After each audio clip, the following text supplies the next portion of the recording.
चुरहट नगर परिषद में नगरीय निकाय चुनाव को लेकर क्षेत्र के मतदाता काफी जागरूक दिखाई दिए और लगभग सभी वार्डों में 75% से ज्यादा मतदान हुआ। हमारे संवाददाता बलराम पांडे ने मतदान के दौरान लोगों से रुझान लेने की कोशिश की, जिसमें वार्ड नंबर 1 में कांग्रेस की ओर से अफजल खान और भारतीय जनता पार्टी की ओर से विक्रम यादव और निर्दलीय प्रत्याशी के रूप में अरुण कुमार गिरी और एक अन्य निर्दलीय प्रत्याशी मैदान में। लेकिन बताया जा रहा है अफजल खान और निर्दलीय प्रत्याशी अरुण कुमार गिरी के बीच कांटे की टक्कर। वहीं वार्ड नंबर 2 में कांग्रेस की ओर से पूर्व उपाध्यक्ष राजकुमारी यज्ञलाल कोल और भाजपा प्रत्याशी के बीच कांटे की टक्कर बताई जा रही है। इसका मुख्य कारण निर्दलीय प्रत्याशी बिट्टन कोल का मैदान में उतरना है। वहीं वार्ड नंबर 3 में कांग्रेस से अजय पांडे और भारतीय जनता पार्टी से नरेंद्र पांडे उर्फ दद्दन पांडे निर्दलीय प्रत्याशी ब्रजेश पांडे के बीच त्रिकोणीय मुकाबला है। वहीं वार्ड नंबर 4 और 5 से कांग्रेस का पहला पल्ला भारी होते दिखाई दे रहा है। वार्ड नंबर 6 में कांग्रेस प्रत्याशी तारा रमाकांत पांडे और भारतीय जनता पार्टी के प्रत्याशी ललिता शर्मा के बीच कड़ी टक्कर होने की उम्मीद है। वार्ड नंबर 7 में पूर्व पार्षद लीलावती केवट का ही बोलबाला रहने की उम्मीद है। वहीं वार्ड नंबर 8 से कांग्रेस प्रत्याशी मोनिका विजय गुप्ता और निर्दलीय प्रत्याशी सुमन सोनी के बीच टक्कर। वार्ड नंबर 9 की बात करें, जहां कांग्रेस की पूर्व पार्षद चंद्रवती पटेल और भाजपा से शांति पटेल के बीच मुकाबला है, लेकिन रुझान के हिसाब से चंद्रवती पटेल अच्छे वोटों से विजय होने की संभावना है। वार्ड नंबर 10 से पूर्व नगर पंचायत चुरहट के अध्यक्ष रहे एडवोकेट राम विलास पटेल की बहू और भाजपा से राजेश पटेल नगर मंडल अध्यक्ष के बीच कांटे की टक्कर होने की संभावना है। वार्ड नंबर 11 में सबसे ज्यादा प्रत्याशी मैदान में उतरे थे। कांग्रेस की ओर से एडवोकेट उमेश गुप्ता और भारतीय जनता पार्टी की ओर से शैलेंद्र गुप्ता निर्दलीय प्रवीण नामदेव के बीच त्रिकोणीय संघर्ष होने की उम्मीद जताई जा रही है। रुझान के हिसाब से उमेश गुप्ता चुनाव निकाल भी सकते हैं। वार्ड नंबर 12 की बात की जाए, कांग्रेस से सरस्वती पारस पटेल और भाजपा प्रत्याशी के बीच का संघर्ष होने की उम्मीद है। वार्ड नंबर 13 से कांग्रेस के प्रत्याशी शिवमंगल सिंह पटेल और भाजपा से पूर्व पार्षद सूर्यभान पटेल के बीच कांटे की टक्कर। वहीं वार्ड नंबर 14 से कांग्रेस के प्रत्याशी त्रिकोणीय मुकाबले की संभावना है, लेकिन रुझान के हिसाब से लोग कांग्रेस के पक्ष में ही बातें कर रहे हैं। वहीं वार्ड नंबर 15 में सबसे कम उम्र की प्रत्याशी कुमारी अंजलि पटेल और निर्दलीय प्रत्याशी कुसुम सोनी के बीच मुकाबला है। सपा को तो बता दें कि वार्ड नंबर 15 में कांग्रेस प्रत्याशी अंजलि पटेल ने फर्जी वोटिंग के मामले में कलेक्टर और एसडीएम से शिकायत भी की थी। इससे अधिकारियों को उपस्थित होना पड़ा। संवाददाता बलराम पांडे ने बताया कि सभी पोलिंग बूथों में SDM SP Mishra, SDOP Vivek Kumar Gautam और थाना प्रभारी सतीश मिश्रा की टीम ने सतत निगरानी की। इसकी वजह से सभी पोलिंग बूथों में शांति व्यवस्था कायम रही। कुछ जगहों पर शांति भंग करने की कोशिश जरूर की गई, लेकिन तुरंत ही उस पर काबू भी पा लिया गया। हमारे संवाददाता बलराम पांडे ने वार्ड वाइज प्रत्याशियों और मतदाताओं से बात कर नगर परिषद चुरहट का रुझान जानने की कोशिश की। देखिए रिपोर्ट। नमस्कार, मैं Balram Pandey whites of right से। हम खड़े हैं कांग्रेस के प्रत्याशी लीलावती केवट जी के पास, जो पिछली दफ़ा भी कांग्रेस से पार्षद चुनी गई थी। 32 निकटतम प्रतिद्वंदी को 32 वोटों से हराया था। इस बार भी चुनाव मैदान में हैं। इन कांग्रेस पार्टी के कार्यकर्ता इनके ऊपर दोबारा भरोसा जताते हुए इन्हें दोबारा टिकट दिया है। हम बात करेंगे लीलावती जी से कि क्या रुझान रहा है पब्लिक का।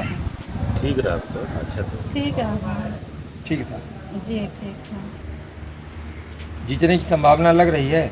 जी लग रही है। जीत जाएंगी? जीत जाएंगे। पब्लिक का माहौल क्या बता रहा है आपको? होगा, पब्लिक माहौल ठीक है, जीतने का संभावना है। जीतने की पूरी संभावना है जी।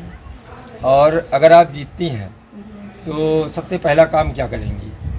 होगा, पिछले बार भी लाइट का काम किए, मतलब खंभा, रोड, नाली, आवास का काम किए थे। अभी इस बार भी आवास का जहाँ तक है तो ज़्यादा से ज़्यादा करेंगे। अच्छा जी, कि मिल जाए सबको आवास। अभी लगभग कितने आवास होंगे कि जिसको ना मिला हो? अभी कम से कम 50 लोगों का संभावना है कि 50 लोगों का आवास मिल का टारगेट रखी हैं जी, आप जी। कि उनको मिल जाए। हाँ, और 150 लोगों को मिल चुका है। 150 लोगों का आपके मिल चुका है। जी। अच्छा, और ना जल की स्थिति क्या है आपके यहाँ पे, पाइपलाइन की? जी इसकी स्थिति ठीक है। अब मतलब जहाँ बाकी है जहाँ बाकी है अभी वहाँ तो पाइपलाइन आगे चल के पूरा करेंगे। पूरा करने का प्रयास जी करेंगे। पूरा करने का प्रयास करेंगे। चलिए, आपको हार्दिक शुभकामनाएं। आप अगर विजयी होती हैं तो अच्छी बात है। और नमस्कार। वार्ड नंबर 15 में चुरहट नगर परिषद के अंतर्गत अभी हमें जानकारी मिली है सूत्रों के मुताबिक कि यहाँ भारतीय जनता पार्टी कांग्रेस के टक्कर में नहीं है। निर्दलीय प्रत्याशी के रूप में उतरी भारतीय जनता पार्टी के गद्दावर नेता अनुसुईया प्रसाद सोनी की बहू कुसुम सोनी निर्दलीय प्रत्याशी के रूप में उतरी और कांग्रेस के प्रत्याशी द्वारा बताया जा रहा है कि वो हमें वार्ड नंबर 15 में कौन कौन से ऐसे कार्य हैं जो अभी नहीं हो पाए हैं और होना बहुत ज़रूरी है। वार्ड नंबर 15 में भी कहीं कहीं ऐसी अव्यवस्थाएं हैं कि वहाँ लाइट की व्यवस्था नहीं है, कहीं कहीं पानी नहीं पहुँच रहा है, सड़क नहीं बन पाई है। जो गरीब हैं उनके लिए सड़क बनवाना बहुत ही ज़रूरी है, क्योंकि वो मिट्टी से चल रहे हैं, मिट्टी में बिल्कुल चल रहे हैं, अपना घर जो है खेतों में बना के रखे हुए हैं, तो उनके लिए सड़क का निर्माण करना बहुत ही ज़रूरी है। और अगर आप पार्षद के लिए नियुक्त हो जाती हैं, जी। अगर जीत जाती हैं, तो आपका प्रथम काम क्या होगा जनता के लिए जो अनिवार्य है और ज़रूरी भी? हम तो इसीलिए खड़े हुए हैं कि समाज सेवा के लिए हम खड़े हुए हैं। देखिए, प्रथम कार्य क्या करेंगे? प्रथम कार्य हम सबसे पहले करवाएंगे सड़क का निर्माण, जो भी हमसे हो पाएगा वो हम करेंगे, और बिजली का जो भी व्यवस्थाएं हो पाएंगी वो करवाएंगे, और जो गरीब हैं तो उनके लिए उनकी जो भी समस्याएं हैं उनकी सुनवाई की जाएगी। हमें पता चला है कि स्ट्रीट लाइट की भी यहाँ पे समस्याएं हैं। जी, स्ट्रीट लाइट की समस्या के बारे में क्या करेंगे आप? अब उसके लिए देखिए पहले वो हो जाए तो फिर इसके लिए अब प्रयास करेंगे। जी चलिए, शुभकामनाएं आपको। जी। चुरहट नगर परिषद के चुनाव में सबसे कम उम्र की प्रत्याशी कांग्रेस से नाम अंजलि पटेल प्रत्याशी हैं, जिनको कांग्रेस पार्टी के कार्य जो टीम थी इनको चुना गया है और सबसे छोटे उम्र की है। और इन्होंने जिस तरीके से भाषण के दौरान अपनी बातें रखी, बड़े बड़े प्रत्याशी भी नहीं रख पाए हैं। हम उनसे जानना चाहेंगे कि जो अभी वोट हुए हैं कितने % वोट चल चुके हैं और क्या रुझान मिल रहा है? वोट चल रहे हैं लगभग 350 के आसपास पहुँच जाएंगे लास्ट तक में। हाँ। या उससे थोड़ा बहुत आगे पीछे होंगे। हाँ। आगे ही होंगे। 498 वोटर्स हैं। हाँ। रुझान तो हो गया ठीक है, लेकिन यहाँ हमें ऐसा लगा कि फर्जी मतदान हो रहा है, इसलिए हमने ऑब्जेक्शन किया। ऑब्जेक्शन किया जी, तो उसका रिएक्शन क्या हुआ? वो एक दादी हैं, वो ये बोली कि अगर वोट डालने गई तो उनका वोट पहले से पड़ा था, तो वो ये बोली कि अगर हम वोट नहीं डाले हैं तो हमारी जगह पे वोट डाल के कौन सा है। तो उसकी शिकायत आपने कहाँ पे की? उसकी शिकायत हमने कलेक्टर साहब को भी फ़ोन किया था, SDM को भी फ़ोन किया था। तो फिर उसका निराकरण क्या हुआ? आए थे ऐसे कुछ लोग आए थे तो वो चेक किए हैं, बोले हैं कि एजेंट लोग देखे ध्यान से, और वो ये भी बोल के गए हैं कि आधार कार्ड मैच करें, पर आधार कार्ड वहाँ पे मैच ही नहीं किया जा रहा। बोल रहे हैं कि कोई रूल ही नहीं आधार कार्ड का। अगर फर्जी मतदान हो रहा है तो आधार कार्ड चेक किया जाना चाहिए ना। बिल्कुल, बस हम यही कह रहे हैं। तो कहते हैं कि हम ये बात बोले ही नहीं है कि वो लेडी जो है तो वोट दोबारा डालें ना डालें, ये नहीं बोले। हम ये बोल रहे हैं कि उनका वोट पड़ा तो पड़ा कैसे, फिर अगर वो नहीं डाल के उनका वोट उनके आने से पहले पड़ कैसे गया, जब वो डाली ही नहीं है तो हुआ चिंता का विषय है लोकतंत्र के लिए। और आपका अगर आप चुनाव जीतती हैं तो सर्वप्रथम अपने वार्ड के लिए कौन से ऐसे काम अधूरे पड़े हुए हैं उसको पहले काम करने का प्रयास करेंगे?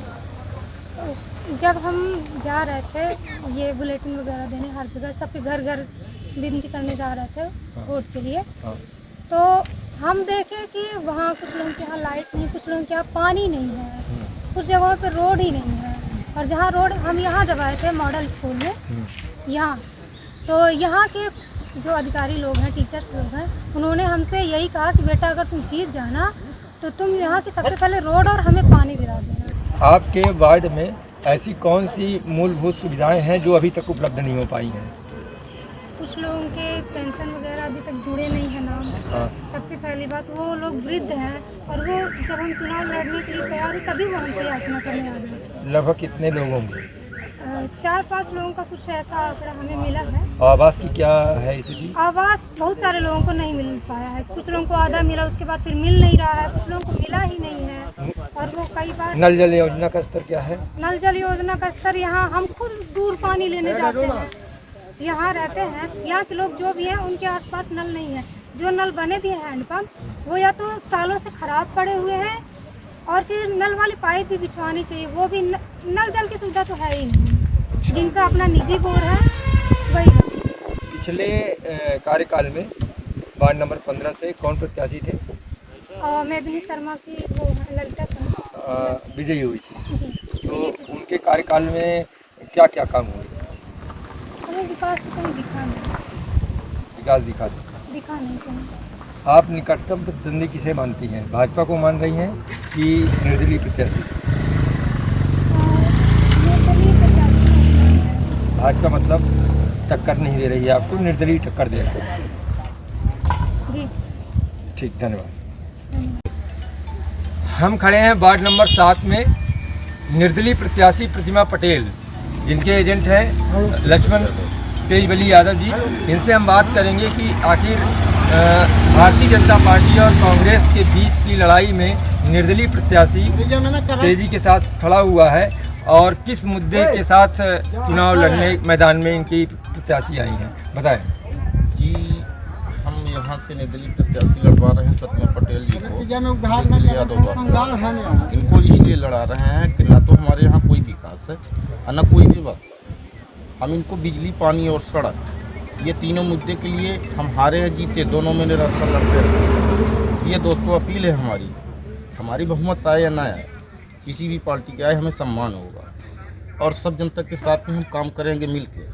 क्या लगता है कि आपके वार्ड में कौन कौन से ऐसे कार्य हैं, मूलभूत कार्य जो अभी तक नहीं हो पाए हैं? जैसे कि स्ट्रीट लाइट, पाइपलाइन पानी का, कुछ जगह ऐसे हैं रास्ते उनके पास बेचारों के रास्ता नहीं है, नालियों से निकल के जाते हैं। उन मुद्दों के लिए हम चुनाव ये लड़ रहे हैं, ना कि किसी पार्टी की व्यवस्था के लिए। हम आवाम के साथ हैं, आवाम की सेवा करना चाहते हैं, भरपूर दिल और दिमाग से मेहनत करना चाहते हैं। अगर आप जीते हैं निर्दलीय प्रत्याशी के रूप में, तो अपने वार्ड में सबसे पहले किस कार्य को प्रमुखता से लेंगे और उसको हमको अंजाम देंगे? सबसे पहले हमारा कार्य होगा स्ट्रीट लाइट और पाइपलाइन पानी, इसके बाद रोड सोचेंगे। ज़मीनें खोद के निकालेंगे और लोगों को देना होगा। बिजली, पानी, सड़क के लिए हम निरंतर लड़ते रहेंगे। जनता का सपोर्ट कैसा रहा? जनता का सपोर्ट अच्छा रहा। हम जनता के लिए सिरोधार हैं, हमें हार दे या जीत दे, हम दोनों के लिए सम्मान, जनता के लिए स्वीकार करते हैं, सारी जनता राइट।